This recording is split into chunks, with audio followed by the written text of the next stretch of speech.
This is Keith, and what I wanted to show you today is what we call our Advantage ring system. This system comprises of a spacer and a thin ring.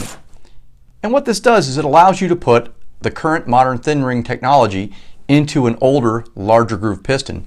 In the case of this one, this is a 5/64 3/16.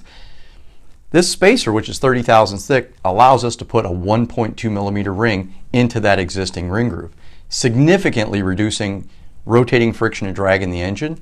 And because the ring is a thinner, lighter ring, it follows bore distortion better. So we not only reduce friction, we reduce drag.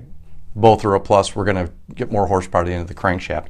We do offer these spacers in different thicknesses as well, 46 thousandths and 16 thousandths.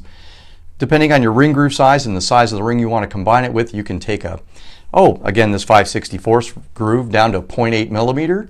If you had a 1.5 millimeter ring groove, we can take it down to 0.7 millimeter. There's an almost infinite combination of selections.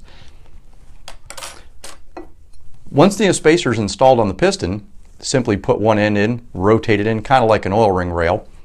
The spacer always goes to the top of the groove.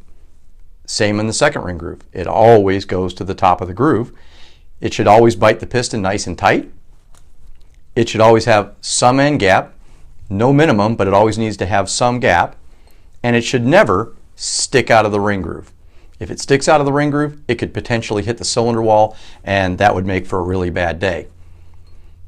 Only thing we need to do to fix you up with an Advantage kit is we need to know how deep the ring grooves are cut on your pistons. There are no real standards anymore. Everything's kind of changed, so we need to verify that depth.